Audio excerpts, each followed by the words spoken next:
Hello everyone, my name is Damien, I'm one of the designers on the Witcher Wild Hunt. And today we're going to continue our lessons on how to be a professional Witcher. In the Hearts of Stone expansion, you will embark on a new adventure full of mystery, danger, and of course, romance. Here we'll explore new gear, tactics, and enhancements that will help you on the path. Runes and glyphs. Runes are placed in weapons with open slots, adding a bonus to your attacks, such as stagger, burning, or bleeding. Glyphs are placed in armor with open slots, providing bonuses such as increase to sign intensity or even vitality regeneration. In Novigrad, speak with the rune rite. The world's never-ending creation be praised. Craft something for me, would you? For a substantial investment, this vendor offers powerful new enchantments for your gear. Rune words can be applied to weapons, while glyph words can be applied to your chest armor with at least 3 rune slots. Thanks to runes and glyphs, you can have even more fun in New Game Plus. These upgrades will give you increased power and more abilities, making your journey even more enjoyable. The New Moon armor set is perfect for a thief in the night or a suave entrepreneur. This medium armor collection features an 80% increase to critical hit damage and 25% bonus to gold. What seems to be the problem? Embrace undeclared income. I get how that might have happened. Be glad to clear them up. Enchant your armor to avert any incoming arrows with the glyph word Deflection.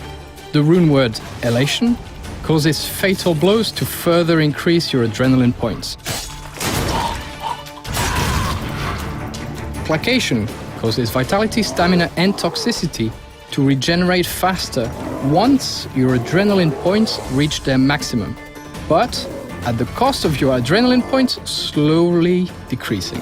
The Ophiri gear is a light armor set featuring plus 50% resistance to bludgeoning and slashing damage, along with a significant increase to Witcher sign intensity.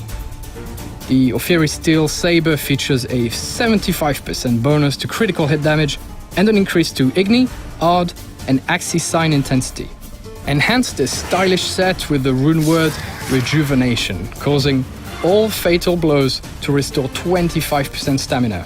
A blade enchanted with Replenishment uses an adrenaline point when you cast a sign, and your next attack will be charged with that same sign. My favorite, the glyph word Eruption, causes enemies on fire from Igni to explode upon death and set fire to others. The School of the Viper. This medium armor set grants immunity to poison and a 60% increase to damage resistance from elementals and monsters. The Blades of the Viper features a 75% bonus to critical hit damage and a 15% chance to poison.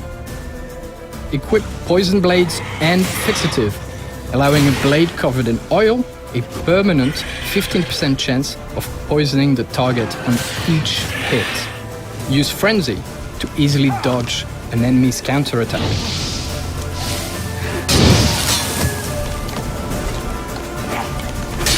Be full of surprises with side effects, allowing you to imbibe a second random potion without additional toxicity cost. The glyph word Retribution gives a 30% chance of returning some damage to the attacker.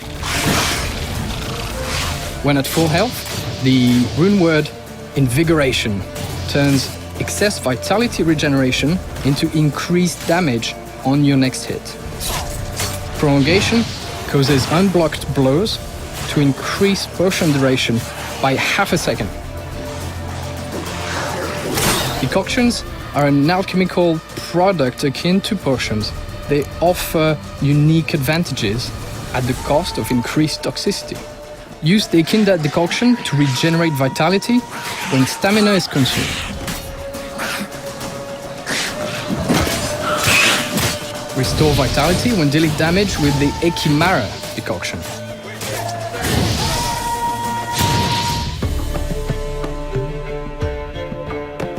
Hearts of Stone introduces 4 new leader cards for the monster, Scoia'tael, Northern Realms, and Nilfgaardian decks.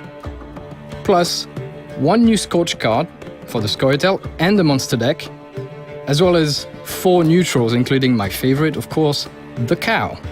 Now let's take a look at a Gwent match. Our monster deck contains 29 unique cards, including 9 heroes for a total strength of 176 plus 2 special cards. Our leader, Eridin the Treacherous, doubled the strength of all spies played on the board. Let's look at our hand. So we have cards with muster, moral boost, few hero cards. Now, we could trade up to 2 cards and hopefully find a vampire muster card that would bring all of the others on the board, but let's not chance it. Let's stick with what we have. Our opponent chooses to go first. Let's use Emil for 5 attack. That should protect us against Scorch. His card is higher than ours. Our opponent uses Mysterious Elf, which is a spy card that will draw 2 cards to the player's hand. I'm going to use Folktale for another 5 points. She uses Commander's Horn, doubling the Rose attack power. Let's use Olgierd van Everek, one of the new cards in Hearts of Stone. Now he can be placed in the melee or in the range row and give +1 to all other unique cards in the row. She plays Shiru, which is a Scoia'tael siege card with Scorch ability. Luckily, I don't have any siege cards on the board, so let's use our Fire Elemental card. So the Scoia'tael uses a 10 hero card, Yorveth. Let's further buff our cards on the front line with the Karen. That brings us to a total of 35 points, but we're still behind our opponent in terms of cards. Scoia'tael plays Milva for 10 and a moral boost, but remember, hero cards are immune to special abilities, and that includes buffs. Alright, so it's not looking good. We're behind in points and in cards as well. The decoy can swap a card on the battlefield to return it to my hand. I'd love to do it on that spy. Unfortunately, it's a hero, so I can't do that. What I'm going to do instead is bring back Olgierd and save him maybe for the next round. Our opponent uses one of the decoys to bring in the front line, reducing the attack by 12. Alright, so right now we have a shot to overtake Scoia'tael. Let's use Triss Merigold to take the lead. Our opponent, down by 5 points, with a 2-card lead, decides to pass. That's fine. We have the lead, no reason to play any more cards, so let's just pass and take round 1. The perk of Monster Deck is that 1 random card will stay on the board into the next round. So instead of 4 cards in play, I actually have 5. I have 1 on the board. So let's use the hero card Leshen to start with a strong lead. Scoia'tael uses Havakar Smuggler with Muster, which instantly fetches the other cards, and that ties us up at 15.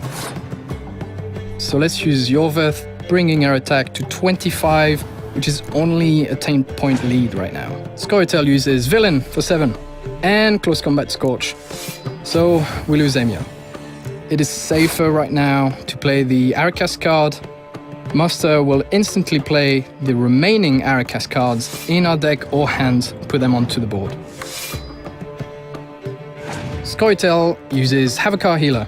So the medic will bring back a card from the player's discard pile, and she decided to bring back Milva.